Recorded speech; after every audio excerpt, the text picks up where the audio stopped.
Este programa tem o patrocínio de Seabra Foods.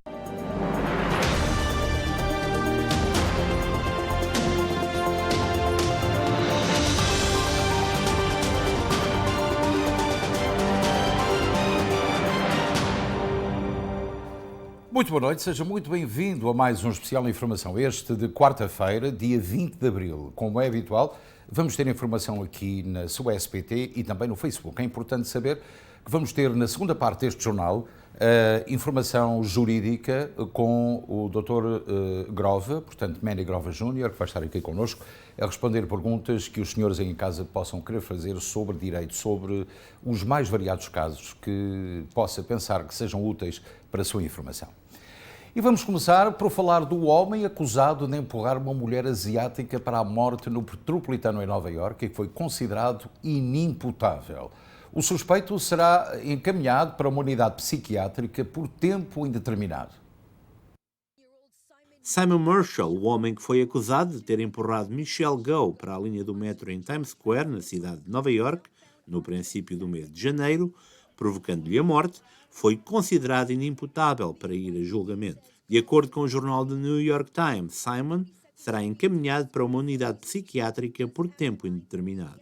O mesmo jornal avança que, ao longo dos anos, Marshall viveu entre as ruas e hospitais devido a questões de saúde mental. Na primeira audiência, o homem já tinha sido considerado inimputável, tendo o procurador de Manhattan pedido tempo para rever o caso. Na segunda audiência, confirmou-se a inimputabilidade e Simon ficou à custódia do Departamento de Saúde Mental e Higiene, até que seja considerado apto. Recorde-se que o caso abalou Nova Iorque. Simon Marshall, de 61 anos, foi acusado pela morte de Michelle Go, de 40 anos, no que a polícia descreveu como um ataque não planeado, quando o suspeito empurrou deliberadamente a mulher asiática para as linhas do Metropolitano quando uma composição se preparava para entrar na plataforma, causando-lhe a morte. Em janeiro, centenas de pessoas reuniram-se em Times Square para homenagear a vítima. Em Nova Iorque, o esquartejamento de uma mulher em Queens durante o final da semana continua a ser investigado pelas autoridades. A polícia pede ajuda para descobrir o autor deste terrível homicídio. Continua em mistério a morte de uma mulher em Queens, Nova Iorque, cujo corpo foi encontrado no final de semana dentro de um saco de desporto. A vítima, Orsolia Gal, de 51 anos, era casada e mãe de 2 filhos. Na altura do incidente, o marido e o filho mais velho, de 17 anos, estavam numa viagem escolar. O mais novo estaria em casa. Segundo dados iniciais reportados pelo marido e citados pelo New York Post, este teria recebido uma mensagem que indicava que a mulher estava em perigo e que a restante família seria avisada em seguida. Numa nova pista a ser investigada pelas autoridades, a polícia estará de olho num homem com quem Orsolia manteve uma relação extraconjugal, entretanto já terminada. O homem conhecia bem a casa onde esta vivia e teria até acesso ao local onde era guardada uma chave suplente da casa. Recorde-se que a polícia acredita que o suspeito seria próximo da família, uma vez que a residência onde a mulher foi morta não apresentava sinais de arrombamento. A mulher foi esfaqueada cerca de 60 vezes à entrada de casa, num crime que a polícia considera que não foi premeditado.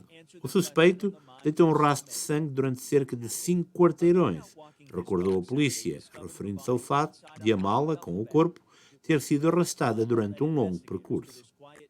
A polícia diz ainda que espera falar com vários homens com quem a vítima teria estado a trocar mensagens antes de morrer. Vizinhos e pessoas próximas à família dizem-se chocados com o sucedido e referem que a Orsolia era uma pessoa bastante simpática e alegre e que a família era unida e não parecia haver problemas no seio familiar. Um crime de certo vai ter culpado. O impensável, no entanto, aconteceu. O menino de 8 anos foi algemado por roubar batatas fritas. As imagens geraram grande revolta e as redes sociais reagiram em força contra a reação excessiva da polícia a este pequeno delito cometido por esta criança. O menino de 8 anos foi algemado em Syracuse, em Nova Iorque, por ter roubado um pacote de batatas fritas. Anthony Ware, o pai do menino, estava a fazer um recado de domingo quando recebeu uma chamada. A polícia estava em sua casa com os 3 filhos. Um dos meninos estava a ser acusado de ter roubado batatas fritas de uma loja. Os agentes decidiram não apresentar queixa ou obrigarem ao pagamento do pacote de batatas. O pai ficou aliviado, mas não esperava o que seguiria depois. O EA foi surpreendido por um vídeo de detenção do filho de 8 anos, que não tinha visto quando foi chamado pela polícia, que chorava ao ser algemado pelos agentes e encaminhado para o carro policial. As imagens geraram revolta e as redes sociais reagiram em força contra a reação excessiva da polícia a um delito menor. Rapidamente, começaram a surgir comentários que acusavam os 3 agentes da polícia de tratamento diferente desta criança por uma questão racial. O pai do menino, proveniente da Etiópia, reconhece que o ato do filho foi errado, mas considera também errada a forma como as autoridades lidaram com o assunto.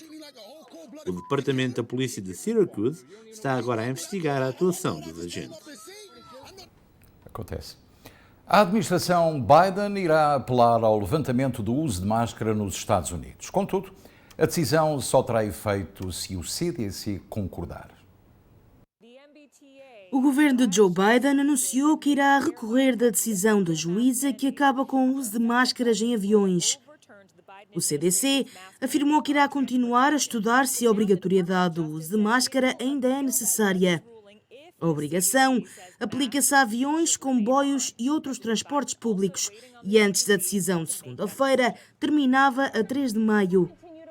O Departamento de Justiça disse que iria apelar da decisão de segunda-feira da juíza de que a diretiva de 14 meses era ilegal, se o CDC determinar que o mandato é necessário para proteger a saúde pública. A decisão anulou um importante esforço presidencial para reduzir a propagação do Covid-19. O CDC reiterou que recomenda que as pessoas usem máscara em transportes públicos e em ambientes fechados. A decisão do tribunal na passada segunda-feira, tomada em resposta a uma ação movida no ano passado na Flórida, significa que a ordem do uso de máscaras em transportes públicos do CDC não está mais em vigor. Isto ocorre numa altura em que as infecções por Covid-19 estão a aumentar nos Estados Unidos e mais de 400 pessoas estão a morrer diariamente. O governador de New Jersey, Phil Murphy, levantou a ordem de uso de máscaras que estava em vigor até ao dia 3 de maio, mas continua a manter a obrigatoriedade nos hospitais, lares, estabelecimentos prisionais e no PET para os funcionários. Entretanto, neste caso, a subvariante da Covid aumentou 41% na última semana aqui nos Estados Unidos. O nosso colega Amadeu Maia tem mais pormenores sobre esta questão. Apesar do número em 41% do contágio de Covid-19 ter aumentado nos últimos dias em todos os Estados Unidos, a confusão sobre o uso de máscaras e os locais onde ela ainda é obrigatório está muito grande entre as pessoas aqui nos Estados Unidos. Segundo a lei em vigor, as pessoas ainda devem usar máscaras em todos os hospitais como esse no estado de New Jersey e outros ambientes de saúde, de acordo com os requisitos do governo federal, bem como em ambientes congregados, como prisões, disse o governador do estado de New Jersey, Phil Murphy. O governador ainda observou que não espera que as autoridades federais dos Estados Unidos mudem essas regras tão breve. Lembrando que as empresas, as escolas e governos municipais aqui no estado de New Jersey ainda podem optar por manter as suas próprias regras sobre o uso de máscaras em seus ambientes. As pessoas também podem e devem continuar, se assim quiser, usar as máscaras em qualquer lugar, se assim desejar, como eu disse, se sentir mais seguro com isso. As autoridades portuárias também estão mantendo o uso obrigatório de máscaras nos trens PAF. E o CDC, que é o Centro de Controle e Prevenção de Doença aqui nos Estados Unidos, anunciaram, inclusive, recentemente, que estariam suspendendo o mandato federal de obrigatoriedade de uso de máscaras em transportes públicos até o dia 3 de maio, citando, inclusive, os recentes casos de contaminação do Covid-19. E precisando de mais tempo para que pudesse estudar os impactos da variante BA2, também conhecida como a subvariante da Omicron Stealth. Mas a juíza distrital dos Estados Unidos, a Catherine Kimball Mizelle, lá na Flórida, derrubou na última segunda-feira, dia 18, o decreto federal dizendo que o CDC falhou indevidamente em justificar a sua decisão e não seguiu o regulamento em que deveria ser adequado à regra federal. Amadeu Maia, de Nurque, para o Jornal Especial Informação. O uso de máscara ainda vai dar pano para mangas nas próximas semanas e nos próximos meses. Em Nova Iorque, as autoridades de saúde locais anunciaram que o uso de máscara continua a ser obrigatório em táxis e em serviços por adaptação ou melhor aplicação da cidade. Já em alguns aeroportos, o uso não é obrigatório. As autoridades de Nova Iorque anunciaram que as máscaras ainda serão necessárias em táxis, autocarros e comboios de toda a cidade. Embora a Uber e a Lyft tenham anunciado que já não é exigido que motoristas e passageiros usem máscaras, os dois serviços ainda têm de exigir o uso da máscara em toda a cidade. A Autoridade Portuária de Nova Iorque e New Jersey acrescentou também que todos os terminais rodoviários e aeroportos continuarão a exigir o uso de máscara. Já no Aeroporto Internacional de Newark, não é obrigatório o uso de máscara, uma vez que o Estado decidiu aderir à decisão. Em todo o país, as consequências desta decisão foram imediatas, pois já várias entidades de transporte divulgaram declarações acerca das alterações do uso de máscara. Também as companhias aéreas começaram a apresentar as suas próprias políticas. A United Airlines, a Delta, a JetBlue, Southwest e American Airlines confirmaram que não vão obrigar ao uso de máscara nos seus voos. Enquanto isso, a Amtrak já anunciou que não vai exigir mais o uso de máscara em comboios e em estações, contudo, continua a incentivar o seu uso. Recorde-se que o mandato estava programado para terminar na passada segunda-feira, mas tinha sido prolongado pelo governo Biden até o dia 3 de maio, devido ao recente aumento do número de infecções por Covid-19. A apreensão do táxi aéreo onde viajou João Loureiro em fevereiro de 2021 precipitou a investigação que ontem resultou em 7 detenções, 2 em Portugal. A Polícia Federal Brasileira acredita ter decapitado o núcleo financeiro da rede criminosa. O cabecilha, que suspeitam ser o narcotraficante mais procurado do Brasil, continua, entretanto, em fuga.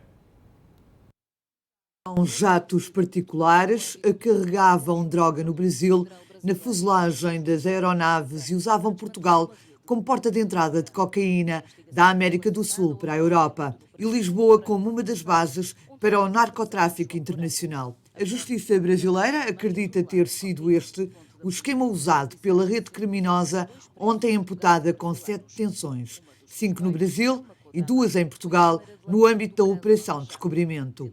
A investigação ganhou fôlego com a apreensão, em fevereiro de 2021, do jato particular português usado para a travessia do Atlântico pelo ex-presidente do Boa Vista, João Loureiro, que tinha encontro marcado com Roland Magalhães, empresário e advogado brasileiro, que estaria a preparar-se para comprar a empresa dona dos táxis aéreos, a empresa Omni, com o empresário português como intermediário do negócio. No regresso, 595 quilos de cocaína no trem de aterragem fizeram soar o alarme. Agora, a Justiça brasileira descarta que João Loureiro ou a empresa estivessem implicados na rede de narcotráfico, mas Rolas Magalhães foi um dos 7 suspeitos detidos esta terça-feira por indício de ser um dos homens fortes da rede criminosa. As medidas judiciais que estão a ser cumpridas nos dois países não implicam cidadãos portugueses, confirmou o delegado da Polícia Federal Brasileira, Aldair Gregório. O petróleo voltou a subir esta quarta-feira, hoje, portanto, com a Rússia e a Líbia a restringir a oferta. Entretanto, as reservas de petróleo americano sofreram esta semana uma queda acentuada. Os preços do petróleo recuperam esta quarta-feira após as perdas registadas na sessão anterior, com as preocupações com a oferta mais apertada da Rússia e da Líbia a dominar. Além disso, dados da indústria mostram uma queda nas reservas de petróleo dos Estados Unidos na semana passada. Esta manhã, o Brent, a referência europeia, valoriza 0,79% para os $108. Na sessão anterior, as quedas chegaram a atingir os 5%, depois do Fundo Monetário Internacional reduzir a previsão de crescimento global em quase 1 ponto percentual, citando os impactos económicos da guerra da Rússia na Ucrânia e alertando que a inflação era agora um perigo claro e presente para muitos países. A volatilidade da negociação do ouro negro tem sido elevada. Agora, a impactar as cotações da matéria-prima estão também as perspectivas de uma oferta mais apertada, nomeadamente após as sanções à Rússia, sendo que a produção da Organização dos Países Exportadores de Petróleo e aliados ficou abaixo das metas de produção em março. As preocupações com o fornecimento são também motivadas pela situação na Líbia, onde a Cooperação Nacional de Petróleo declarou força maior no porto petrolífero de Brega na terça-feira, dizendo que não conseguiu cumprir os compromissos com o mercado de petróleo, bem como pela redução nas reservas norte-americanas. Julian Assange recebeu ordem de extradição do governo britânico para os Estados Unidos, onde poderá ser condenado a mais de 170 anos de prisão pela divulgação de documentos secretos a partir de 2010. A Justiça Britânica emitiu hoje a ordem formal que autoriza a extradição do fundador do Wikileaks, Julian Assange, para os Estados Unidos, para ser julgado por espionagem devido à publicação de centenas de milhares de documentos secretos a partir de 2010. A ordem será enviada agora para a Ministra do Interior, Priti Patel, que tem a última palavra em qualquer extradição. A defesa de Assange pode apresentar as suas alegações até 18 de maio. A Justiça dos Estados Unidos deseja julgar o australiano de 50 anos pela divulgação no Wikileaks a partir de 2010 e de mais de 700 mil documentos confidenciais sobre atividades diplomáticas e militares americanas que revelam atrocidades nas guerras do Iraque e Afeganistão. Se for declarado culpado, Assange pode ser condenado ao máximo de 175 anos de prisão, em caso que as organizações de defesa dos direitos humanos denunciam como um ataque à liberdade de imprensa. O governo americano afirma que o australiano não é jornalista e sim um hacker, que colocou em perigo a vida de vários informantes ao publicar documentos completos sem edição. A poucos dias da segunda volta das eleições presidenciais em França, realizam-se já no próximo domingo, a caça aos eleitores está a todo vapor nas ruas de Paris. Aliás, hoje houve um debate entre Macron e Le Pen. Macron está, segundo as sondagens, 10 pontos à frente de Marine Le Pen. Marine Le Pen, que hoje prometeu a reforma aos franceses dos 60 aos 62 anos, e Emmanuel Macron prometeu essa reforma aos 65 anos. Atualmente a reforma em Paris, ou na França, é aos 67 anos. A estratégia da União Nacional de Marine Le Pen é aliciar os franceses que estão desapontados com o atual presidente.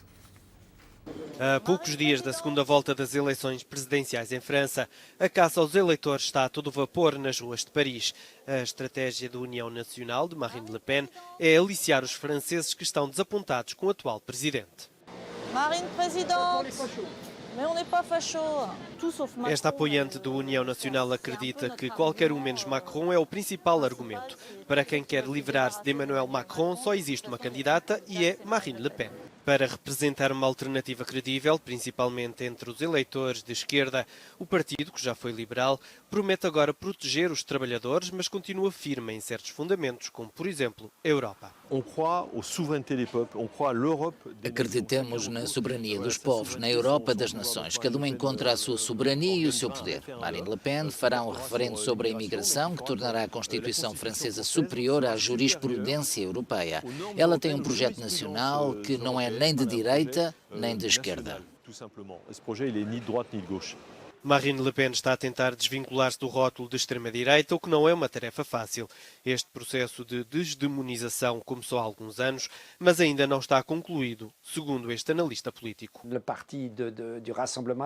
A União Nacional continua a assustar alguns franceses. Este partido é considerado como um partido solitário. Os franceses perguntam quem são os seus aliados, se Marine Le Pen teria capacidade para formar uma equipa governamental de pessoas competentes e sólidas.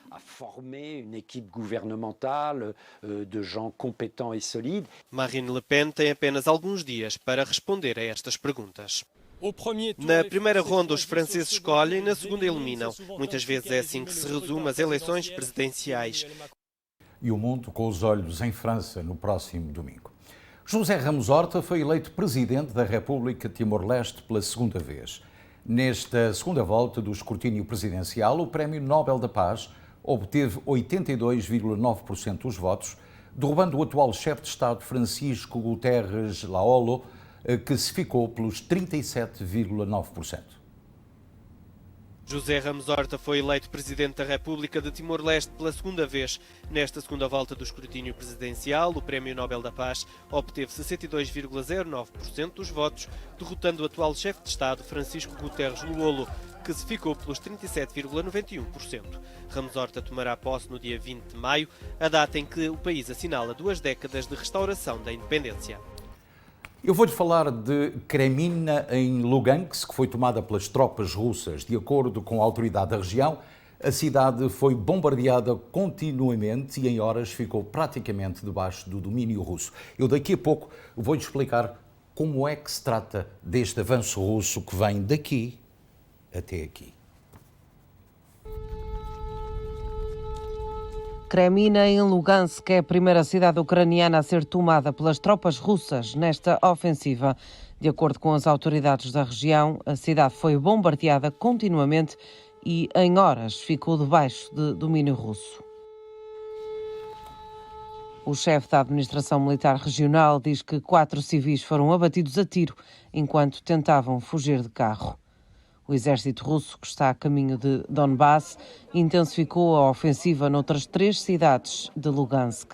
O presidente ucraniano acusa a Rússia de atacar civis e de bloquear corredores humanitários. Do outro lado, a Rússia diz que as forças ucranianas estão a usar as pessoas como escudos humanos. Os mesmos radicais e neonazis que estão a utilizar os nossos militares para justificar o uso da siderurgia Azovstal alegam que têm civis lá dentro.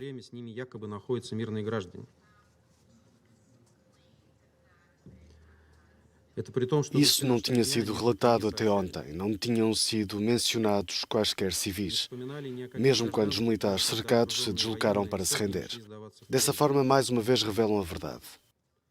Os civis naquelas instalações estavam lá apenas para serem usados como escudos humanos. Também em Kharkiv, a segunda maior cidade do leste da Ucrânia, as autoridades locais relataram bombardeamentos constantes. À luz do dia, foram encontrados os corpos de 7 civis.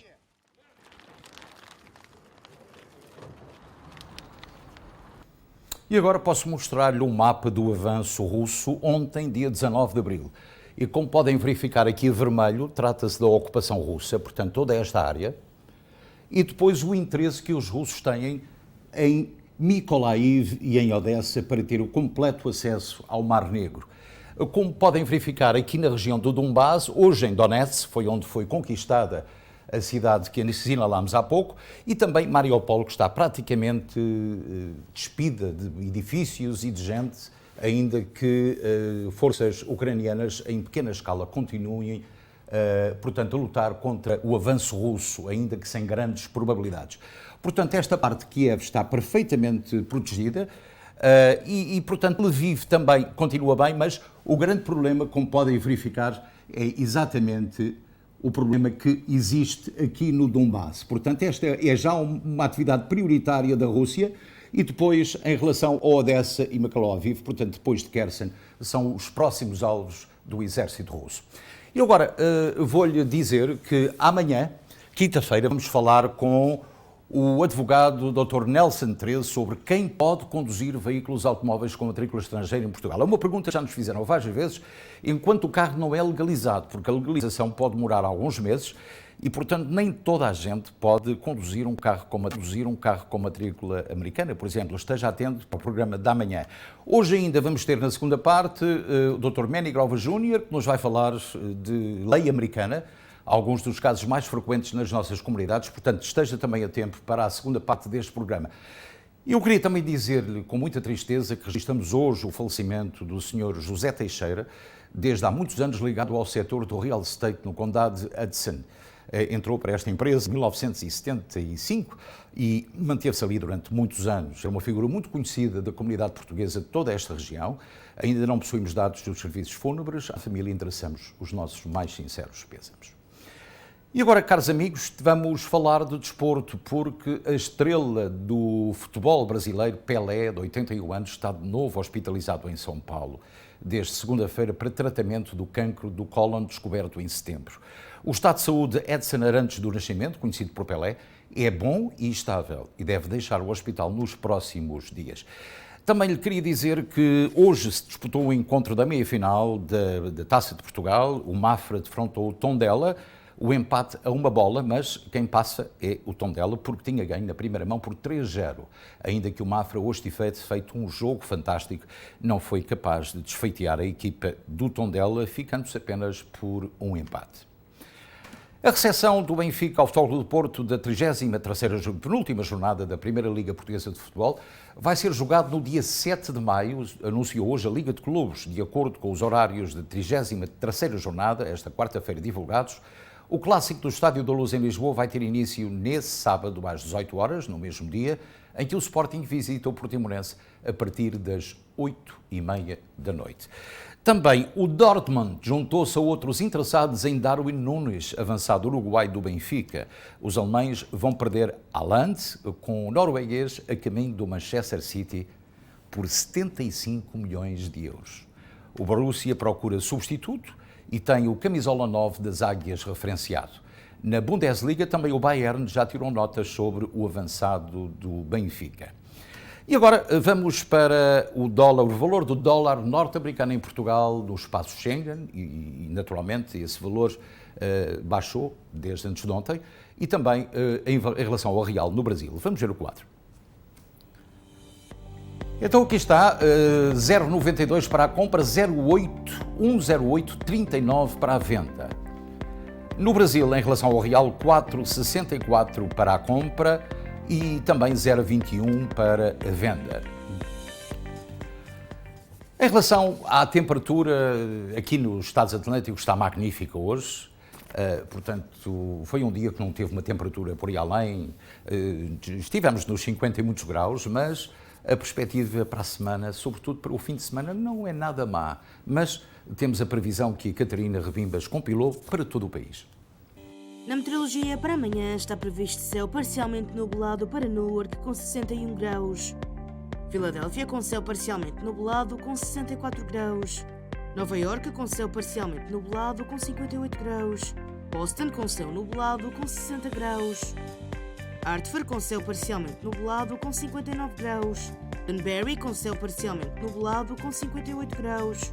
Miami com céu parcialmente nublado com 79 graus. Palm Coast com céu parcialmente nublado com 76 graus. Los Angeles com céu parcialmente nublado com 66 graus. São Francisco com aguaceiros com 58 graus. E são estas as previsões para amanhã, quinta-feira. E pronto, vamos agora encerrar o espaço de notícias e prometemos regressar já a seguir com a linha aberta e com o Dr. Manny Grova. Portanto, esteja atento à linha aberta que vamos apresentar já dentro de momentos. Fique connosco, nós já voltamos.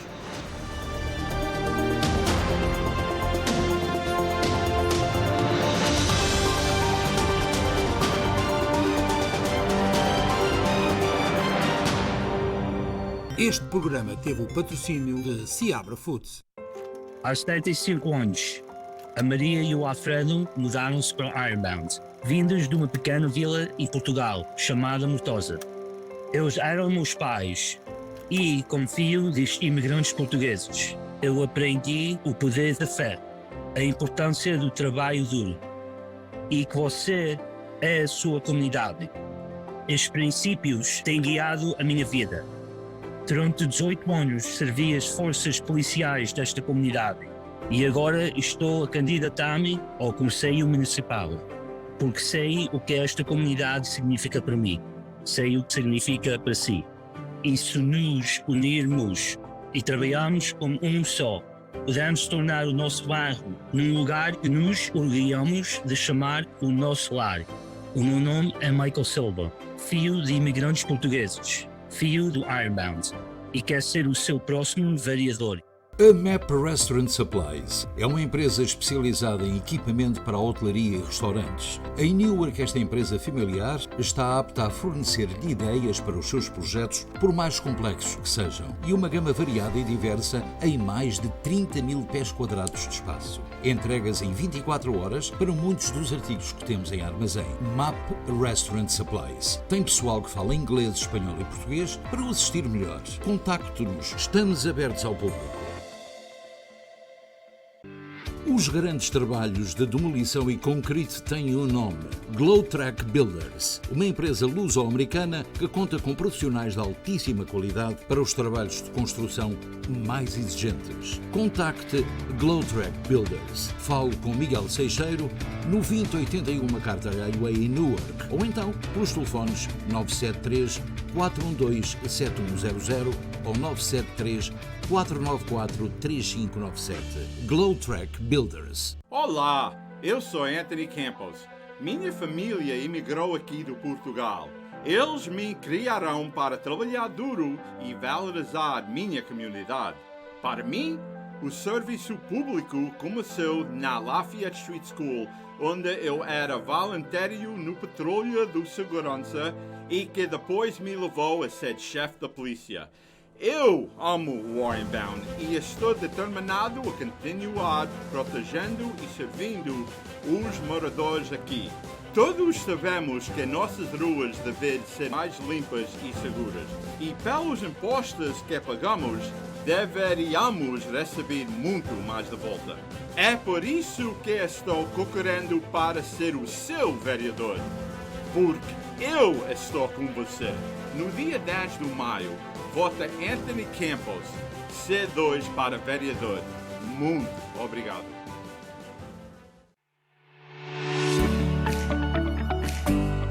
Firmino Insurance. Descansa as famílias com um seguro de vida pessoal e empresarial. Garantir a tranquilidade da sua família é o melhor negócio. Avaliação do tipo de seguro sem qualquer compromisso. Saiba qual o melhor seguro de vida para si. Firmino Insurance.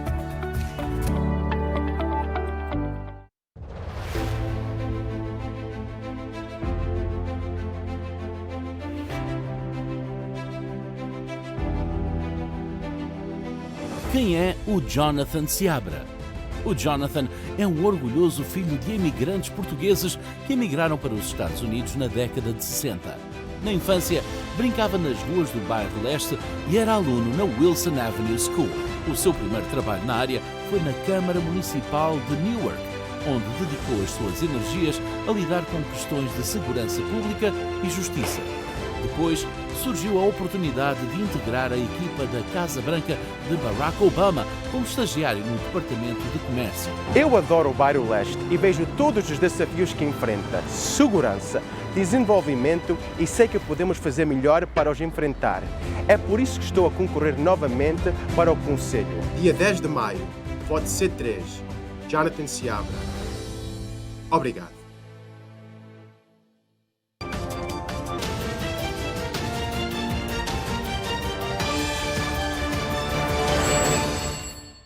voltamos ao seu contacto. Muito boa noite, é um prazer estar consigo na linha aberta. Hoje vamos ter aqui o Manny Grover Jr., que nos vai falar de vários assuntos relacionados com a sua profissão, advogado. Portanto, pode já pensar na pergunta que vai fazer. O telefone é o 973, como vê na base do seu ecrã, 264-1462. E antes de começar, eu queria apenas sublinhar 2 pontos em relação a uma pessoa que nos telefonou antes de ontem, sobre se podia chamar ou fazer uma carta de chamada à sua filha, que tem 23 anos e é casada em Portugal. Sim, pode fazer essa carta de chamada, só que vai demorar bastante tempo. Portanto, está informada, essa informação foi-nos hoje cedida. E também as pessoas perguntaram-nos se o teste de antigênio na SATA de Boston para Ponta Delgada, se era obrigatório. Sim, o teste de antigênio é melhor fazê-lo 24 horas antes, ainda que se viaja de Boston, as equipas da SATA não estão a pedir nenhum teste. Portanto, é importante. Ou pode arriscar ir para o aeroporto e viajar, mas a melhor opção é, de facto, o teste de antigênio 24 horas antes do embarque. Boa noite, Manny. É um prazer estar contigo outra vez. Bom dia. Boa noite. E vamos falar sobre direito. Importante referir que os grandes problemas que têm ocorrido nas nossas comunidades e que levam muita gente a tribunal, e muitas vezes as pessoas pensam como é que podem fazer no caso de um marido ou o filho ser apanhado numa operação autostop com álcool no sangue. As questões relacionadas com violência doméstica, como é que podem ser tratados? A questão do pagamento de rendas de casa atrasados, que também tem levado muita gente aos tribunais. Há 3 casos importantes que vamos mencionar aqui. Começamos com o uso de álcool. Isso pode prejudicar a vida de uma pessoa que está nos Estados Unidos e que está a tentar legalizar-se? Sim, eu queria só começar com o ponto que, com a pandémica, esses 3 assuntos têm sido os assuntos que mais têm atingido pessoas na corte esse tempo, porque estão numa sessão de depressão, começam a beber, isso afeta, ou não estão a dar bem com o colega em casa, começam a discutir. E a renda. Muitas pessoas perderam o seu trabalho, o seu posto, e então ficaram atrasados na renda. São 3 assuntos que vêm a acontecer mais hoje em dia do que antes por causa da pandémica. Uhum. Portanto, em relação ao primeiro ponto, a pessoa que se está a legalizar pode ser afetada se por acaso houver um caso de acusação com um excesso de álcool no sangue, não é? Sim, eu penso que quem não é cidadão americano hoje em dia tem que ter muito cuidado, porque pode ser que à primeira não afeta, mas se é apanhado uma segunda vez ou é culpado de conduzir tomado a segunda vez, pode afetar a sua possibilidade de legalizar-se aqui como cidadão americano. Violência doméstica. A pandemia obrigou muita gente a ficar em casa, portanto, o tempo da pandemia, naturalmente. E o ficar muito tempo em casa, muitas vezes, azeda os ambientes, não é? E se o Benfica perde, ainda é pior, não é? Portanto, a situação da violência doméstica também é crime. E também, com certeza absoluta, que na tua vida e na tua profissão já foste confrontado com situações de violência doméstica. Uma das áreas da lei que eu faço muito casos desses. E hoje em dia a lei está para proteger a vítima. Foi passada essa lei em 1992 com a intenção de proibir ou parar aquela violência doméstica física, onde mulheres, ou até algumas vezes homens, levam uma surra do colega ou o filho do marido, pai, ou o contrário. Sim, claro. E então, aqui no estado de New Jersey, para provar esse evento que aconteceu, é considerado um regulamento civil. Mas o resultado fica criminal, porque fica no seu cadastro para sempre se realmente é acusado de ter feito a violência doméstica, e a pessoa fica com aquilo no cadastro até que a vítima retira a ordem. Exatamente. E depois há também o caso de a vítima não ser legal nos Estados Unidos e possa acusar o marido ou o namorado dessa violência e poder obter a legalização por isso mesmo. Eu acho que isso algumas vezes é com qualquer outra lei, algumas vezes é abusado a situação, mas mais e mais os juízes que estão a escutar esse caso sabem do que é que está por trás disso tudo e eles estão a ser um bocadinho mais conservativos em encontrar ao favor da vítima se não tem provas. Claro, é preciso ter provas, não é, daquilo que se faz. Eu vou convidar os telespectadores a fazer a pergunta que mais desejarem, mais entenderem ser, que lhe possa tirar mais dúvidas ao Dr. Manny Grover Jr., que possa ser importante para si. Pode utilizar o número de telefone que está no seu ecrã e colocar a sua questão anonimamente, mesmo sem ter que se identificar. E agora vamos à questão que eu acho que é muito importante mencionar, que é a questão dos atrasos no pagamento das rendas de casa. É uma situação que afetou muito a comunidade portuguesa do estado de New Jersey e às quais também há muitos portugueses que estão envolvidos com esses atrasos e não sabem como é que iam de lidar com essa situação, porque já têm um processo em tribunal. Antes de chegar a esse ponto, eu queria voltar atrás. Falando de violência doméstica, o meu conselho, quando há uma discussão ou o que seja, quando o sangue está mesmo forte, a melhor coisa é sair de casa, vai até à esquina, arrefecer, não é? Arrefecer, porque ficando dentro daquele ambiente é que algumas vezes cria a situação. Mas sobre a renda de casas, nós tivemos aqui uma grande crise, não só aqui, mas no mundo inteiro, que pessoas perdiam o trabalho, não podiam ir para o trabalho, restaurantes fechados, tudo que havia trabalhos dentro de um armazém, e então ficaram atrasados na renda. Houve muitos programas do governo para ajudar os inquilinos a pagar a renda. Claro. O que acontece? Houve muitos inquilinos que não se importavam para aplicar para esses programas, porque o dinheiro desses programas ia diretamente para o senhorio, e então para eles não se importavam, estavam a viver de graça, não havia problema nenhum. E ao mesmo tempo havia muitos senhorios que nunca exigiram que os inquilinos preenchessem os documentos para aproveitar desse programa. O problema agora é que desde dezembro 31 do ano passado, todos esses programas terminaram.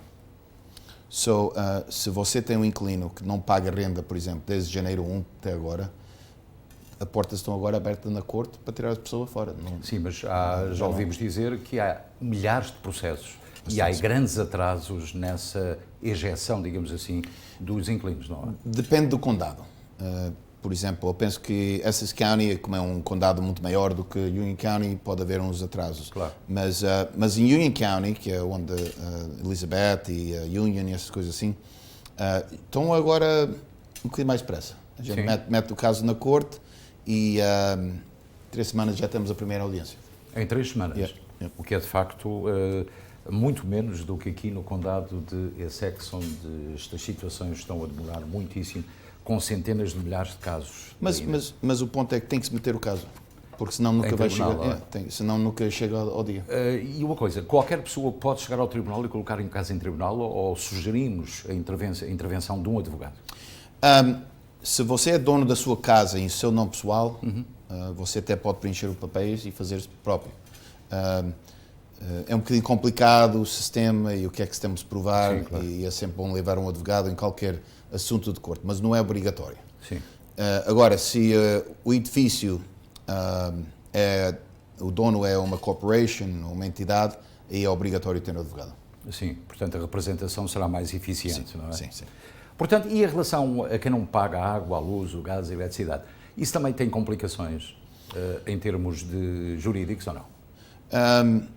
Outra vez, houve um prazo que as utilidades pararam, não fechavam água, não fechavam nada por causa da pandemia. Claro. Isso tudo agora está a abrir. Já não há não podemos estar a usar aquela desculpa da pandemia para o resto da vida. Agora, o problema da água é que se não se paga a água, o dono da propriedade é que fica responsável, porque isso é considerado uma hipoteca sobre a propriedade. A luz e o gás já não tanto, mas fica no seu registro como uma dívida e mais cedo ou mais tarde eles vão fechar a água, a luz e o gás. Claro.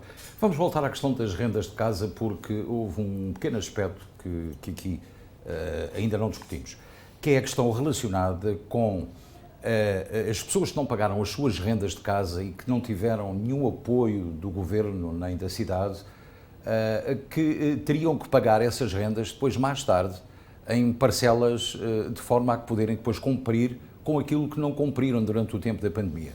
Há muita gente que não vai fazer isso, vai sair das casas que não quer pagar 7 ou 8 ou 10 ou 15 mil dólares, não é? Mas a lei seria, e foi feita, para que as pessoas depois pudessem compensar o senhorio pelo tempo em que não pagaram as suas rendas, verdade?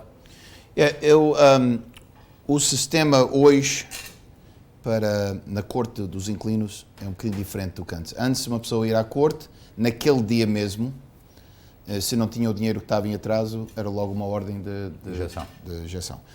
Agora, eles fizeram um sistema que primeiro há uma sessão na corte com intermediários para ver se podemos chegar a um acordo de pagamentos. E depois, se não se consegue chegar a um acordo de pagamentos, então tem uma segunda sessão de 2 ou 3 semanas, onde vais em frente do juiz e há o eviction. Okay? Tudo depende do senhorio. Há senhorios que já estão fartos dos inquilinos. Sim, claro. E não querem entrar em nenhum acordo e estão prontos a perder as 7 ou 8 mil dólares. E pessoas que são inquilinos e que estiveram sempre a trabalhar durante a pandemia e que nunca foram prejudicados com esta questão e que só pela pandemia não quiseram pagar as suas rendas. Nós temos casos desses que nos têm... tem sido uma questão muito pertinente e que nos têm informado, muitos dos senhorios, que eles afinal também não tiveram apoios nenhuns e tiveram que pagar as suas mortgages, não é? Portanto, são seriamente prejudicados também por toda esta questão.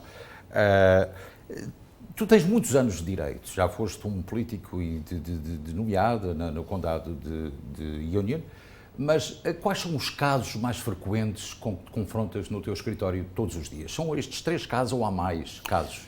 Eu sou que a gente chama um advogado geral, não é? A gente trata de várias diferentes situações. Eu sempre digo aos meus clientes, o mais importante é dizer o que eu não faço, não é? Exatamente.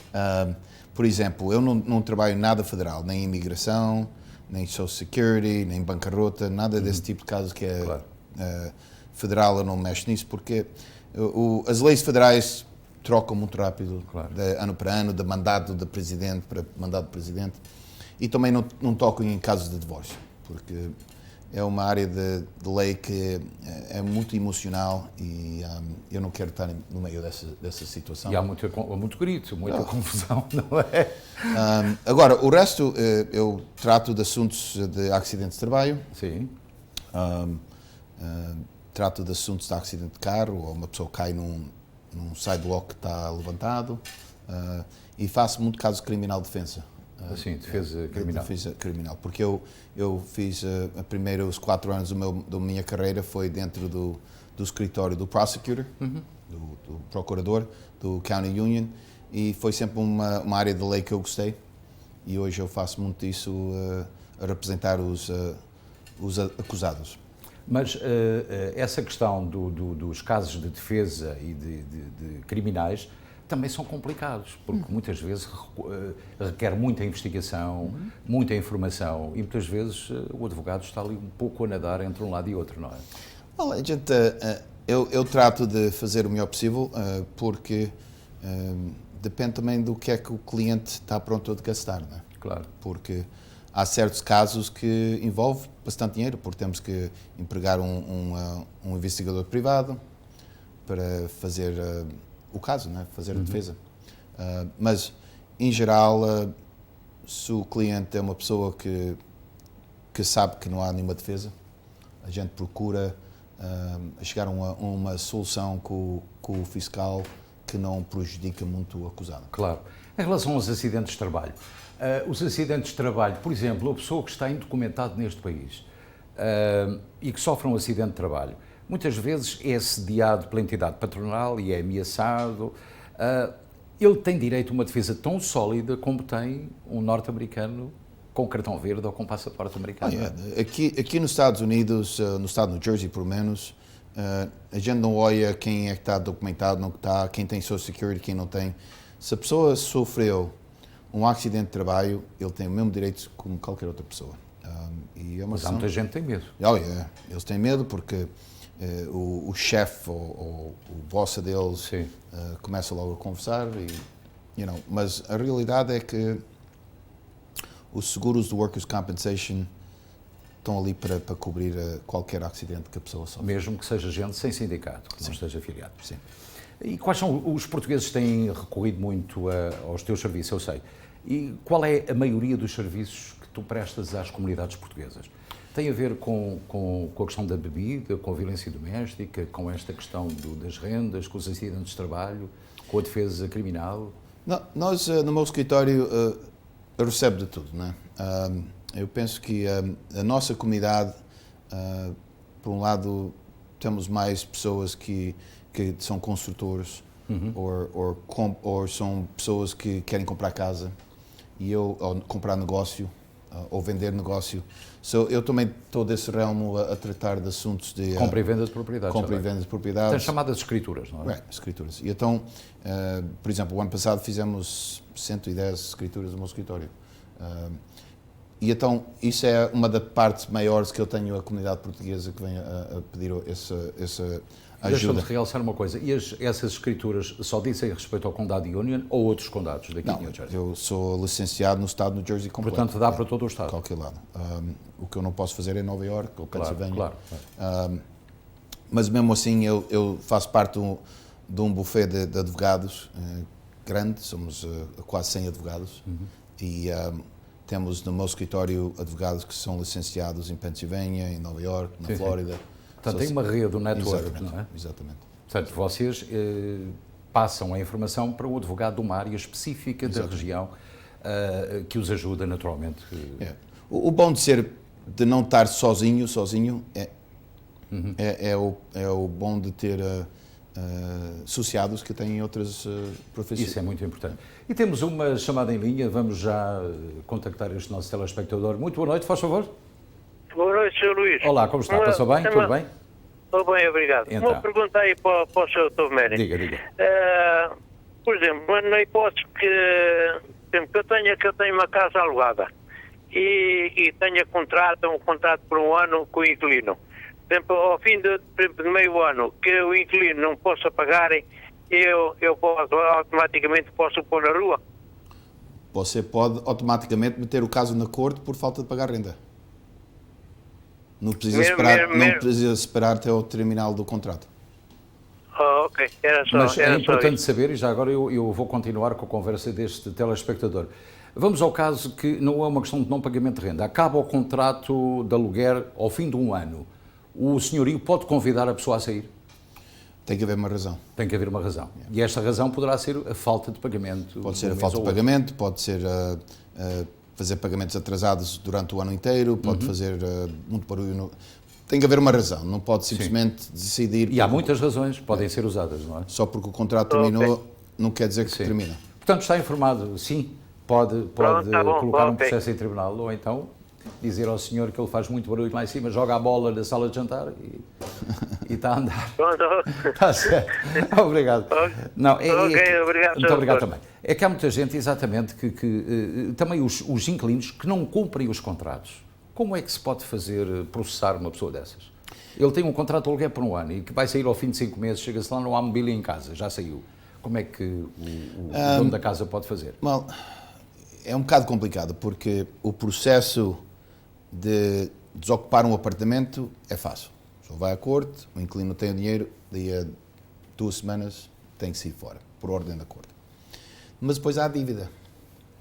Aquela dívida continua a existir e então tem que haver um segundo processo, uma demanda diretamente ao inquilino por o dinheiro que ele deve. Exatamente. Que é um bocado chato porque uma pessoa gasta, vamos dizer, mais $1.000 ou $2.000 no processo, se tem advogado. Não sabe se vai ter sucesso ou não. Pode ter sucesso no sentido que vai ganhar a questão e vai ter uma ordem em como Flantal deve $8.000, mas para coletar... Daí até pagar é um problema. Ele pode dizer, ok, eu pago $50 por mês, não é? Acontece. E essa é a situação mais complicada. É mais complicado. Mas voltando às rendas e às rendas em atraso, é importante verificar, e nós demos essa informação, que as pessoas que não pagassem as suas mensalidades de renda de casa e que saíssem em conflito com o senhorio, iam para um banco de dados, o chamado blacklist, que ia ser feito neste Estado, para que essas pessoas tivessem mais dificuldade em arranjar casa, porque ficaram a dever naquela que deixaram.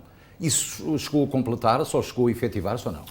Não sei se isso já saiu, mas eu sei que existe várias agências que a pessoa, como senhorio, na investigação inicial da entrevista com o percebe que ele já deixou outro lugar. Pode ir a esse programa e eles vão dizer se essa pessoa teve algum caso na corte. É importante, portanto, para aqueles que não pagaram. E temos uma chamada em linha. Muito boa noite, faz favor dizer. Boa noite. Olá, minha senhora, como está? Tudo bem? Luís Fiz, tudo bem. Muito obrigado. Eu tinha uma pergunta para o advogado. Pode fazer, por favor. Muito obrigado. Eu, há cerca de ano e meio, compraram o prédio onde eu vivo. É uma casa de 2 famílias. E quando compraram, passado um mês, o senhorio quis-me aumentar $300. E eu disse que $300 que era muito dinheiro. Ele disse que me punha em tribunal e entretanto mandaram-me uma carta ou 2 a dizer que o caso que iria para a corte e então daí para cá nunca mais soube nada. Sempre paguei a minha renda todos os meses e agora há coisa de 3, 4 meses voltou-me a pedir $300 de aumento. Será que isso é possível? É uma casa de 2 famílias? É uma casa de 2 famílias e tem o basement arrendado também. E o senhorio vive num dos apartamentos ou não? O senhorio vive no 2º andar. Você, numa casa na sua situação, não é considerado um inquilino protegido, porque não há rent control, não há controle de renda numa casa de 2 famílias. Mas, normalmente, para um inquilino subir a renda demasiado desse valor, tem que provar que as rendas normais naquela área chegam a esse número, mas normalmente o juiz não deixa aumentar mais do que 10%. Porque eu já vivo nesta casa há 14 anos. Mas a quantidade de anos que você vive não tem nada a ver. Tudo tem a ver com a média das rendas na área e também se o juiz vai autorizar um aumento tão alto. Portanto, se a senhora, por exemplo, paga $1.000, é uma hipótese, mais $300, eu tenho a certeza que não é assim muito normal, pois não? Mas ele pode, por exemplo, se você pagasse $1.000 e ele aumentasse para 1.100, já é dentro do norma. Claro, isso foi o que eu na altura respondi, que ele me aumentasse. Eu nunca disse que não lhe dava o aumento. Simplesmente eu disse que ele me aumentasse o que era da lei. E portanto, ele não quis. Exatamente, se tiver esse problema, nós aconselhamos-lhe a falar aqui com o Manny Grova Júnior para tentar resolver o problema, está bem? Ok, então. Pronto, Manny Grova também, um agradecimento muito grande pela tua presença. Eu fui a primeira nesta sequência de advogados portugueses que não tínhamos e que as pessoas já se começam, portanto, a partir de hoje a habituar a que, de vez em quando, tu possas dar a tua colaboração e informar as pessoas dos seus problemas. Eu já concordei em vir aqui por mais uma vez ao mês. Sim, era ótimo. Portanto, ficamos a aguardar a tua presença outra vez. Muito obrigado, Manny. E agora vamos para um breve intervalo comercial. Vamos voltar com os parabéns. Costa del Sol, o local perfeito para momentos inesquecíveis. Reserve para os mais diversos eventos, casamentos, batizados, festas sociais. Um espaço repousante e tranquilo. Amplo parque de estacionamento. Profissionalismo e experiência ao serviço dos nossos clientes mais exigentes. Costa del Sol.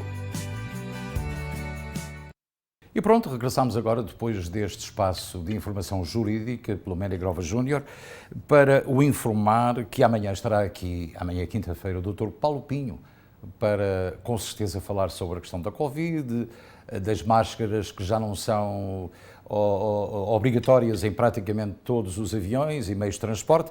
Portanto, esteja atento ao programa da manhã e também à presença virtual do Dr. Nelson Trezo aqui. E agora vamos aos parabéns a você, apenas um aniversariante hoje. Happy birthday to you, parabéns a você, e o único aniversariante de hoje é a Cidália, 67 anos. Cidália, muitos parabéns. E como é a única hoje a fazer anos, ou mais um aniversário, nós ainda estamos, sinceramente, os nossos votos de muitos parabéns. Foi um prazer estar consigo. E agora, para os telespectadores em casa, vamos desejar-lhe a continuação de uma muito boa noite. Continuo com a SIC Internacional e com a SPT, e em nome de toda a equipa que produziu, realizou e apresentou, tenha uma noite descansada. Amanhã eu estou aqui de novo, quando forem 7 da noite. Boa noite.